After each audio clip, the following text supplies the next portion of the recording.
Republic Kannada Kittur ಕೂಗು ಅಭಿಯಾನ ಪರಿಷತ್ನಲ್ಲಿ ಪ್ರತಿಧ್ವನಿಸಿದೆ. ಎಂಎಲ್ಸಿ ಕೇಶವ ಪ್ರಸಾದ್ ನಮ್ಮ ವರದಿ ಬಗ್ಗೆ ಪ್ರಸ್ತಾಪವನ್ನ ಮಾಡಿದ್ದಾರೆ. ಆ ಕುರಿತ ಒಂದು ವರದಿ ಇಲ್ಲಿದೆ.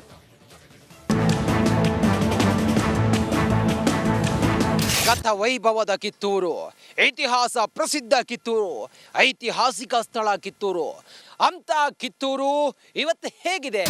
ಆರ್ ಕನ್ನಡ ಸುದ್ದಿವಾಹಿನಿಯಲ್ಲಿ ಕಿತ್ತೂರಿನ ಕೂಗು ಎಂಬ ಅಭಿಯಾನದ ಸರಣಿ ವರದಿ ಪ್ರಸಾರ ಮಾಡಿದ್ದು, ಇದರ ಕುರಿತು ಪ್ರಸ್ತಾಪಿಸಲು ಇಚ್ಛಿಸುತ್ತೇನೆ. ರಿಪಬ್ಲಿಕ್ ಕನ್ನಡದ ಮೆಗಾ ಅಭಿಯಾನ ಸದನದಲ್ಲಿ ಮಾರ್ದನಿಸಿದೆ. ಕಿತ್ತೂರು ಕೋಟೆ ಉಳಿವಿಗಾಗಿ ಮಾಡಿದ ಕಿತ್ತೂರು ಕೂಗು ಅಭಿಯಾನ ಪರಿಷತ್ನಲ್ಲಿ ಪ್ರತಿಧ್ವನಿಸಿದೆ. ಪರಿಷತ್ನಲ್ಲಿ ಎಂಎಲ್ಸಿ ಕೇಶವ ಪ್ರಸಾದ್ ವರದಿ ಪ್ರಸ್ತಾಪ ಮಾಡಿದ್ದಾರೆ.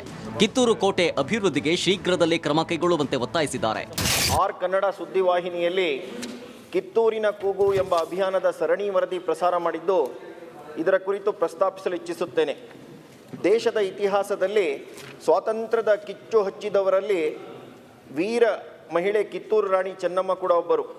ದೇಶದ ಸಂಸತ್ತಿನ ಆವರಣದಲ್ಲಿ ಕಿತ್ತೂರು ರಾಣಿ ಚೆನ್ನಮ್ಮನ ಪುತ್ಥಳಿ ಇದೆ.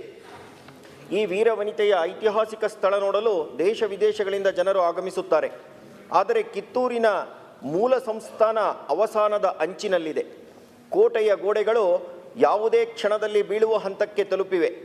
ರಾಣಿ ಚೆನ್ನಮ್ಮನ ಹುಟ್ಟೂರು ಕಾಕತಿಯಲ್ಲಿ ಆಕೆಯನ್ನು ನೆನಪಿಸುವ ಒಂದೇ ಒಂದು ಕುರುಹು ಸಹ ಇಲ್ಲ. ಸಮಾಧಿ ಪಾಳು ಬಿದ್ದಿದೆ. ಸಂಸ್ಥಾನದ ಕುರುಹುಗಳು ಸಂಪೂರ್ಣ ಅವಸಾನದ ಅಂಚಿಗೆ ತಲುಪಿದೆ. ಗತವೈಭವದ ಕಿತ್ತೂರಿನ ಮೂಲ ಅಸ್ತಿತ್ವ ಮಾಸುತ್ತಿದೆ.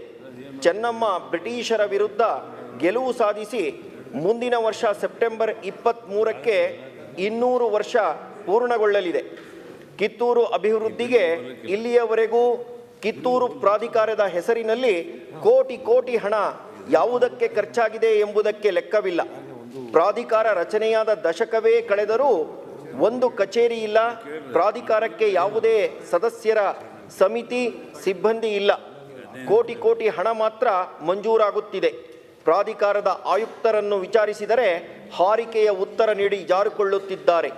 ಗತವೈಭವದ ಐತಿಹಾಸಿಕ ಕಿತ್ತೂರನ್ನು ಉಳಿಸಬೇಕಾದರೆ ಈ ವಿಚಾರವನ್ನು ಸರ್ಕಾರ ಗಂಭೀರವಾಗಿ ಪರಿಗಣಿಸಬೇಕು. ಉತ್ತರ ಕರ್ನಾಟಕದ ಬೆಳಗಾವಿ ಜಿಲ್ಲೆಯಲ್ಲಿರುವ ಕಿತ್ತೂರಿನ ವಿಚಾರವನ್ನು ಸರ್ಕಾರ ಪರಿಗಣಿಸಿ ಅತಿ ಶೀಘ್ರ ಕ್ರಮ ಕೈಗೊಳ್ಳಬೇಕೆಂದು ಶೂನ್ಯ ವೇಳೆಯಲ್ಲಿ ಸರ್ಕಾರವನ್ನು ಆಗ್ರಹಿಸುತ್ತೇನೆ. ಇದೇ ವೇಳೆ ಮಾತನಾಡಿದ ಸಚಿವ ಶಿವರಾಜ್ ತಂಗಡಗಿ ಉತ್ತರವನ್ನ ತರಿಸಿಕೊಡ್ತೀನಿ ಅಂತಂದ್ರು. ಸಭಾಪತಿಯವರೇ ಉತ್ತರವನ್ನ ತರಿಸಿ ನಾನು ಕೊಡ್ತೀನಿ. ಒಟ್ಟಾರೆ ಸರ್ಕಾರ ಕಿತ್ತೂರು ಚೆನ್ನಮ್ಮ ಕೋಟೆ ಅಭಿವೃದ್ಧಿಗೆ ಯಾವ ರೀತಿ ಕ್ರಮ ತೆಗೆದುಕೊಳ್ಳುತ್ತೋ ಕಾದು ನೋಡಬೇಕಿದೆ.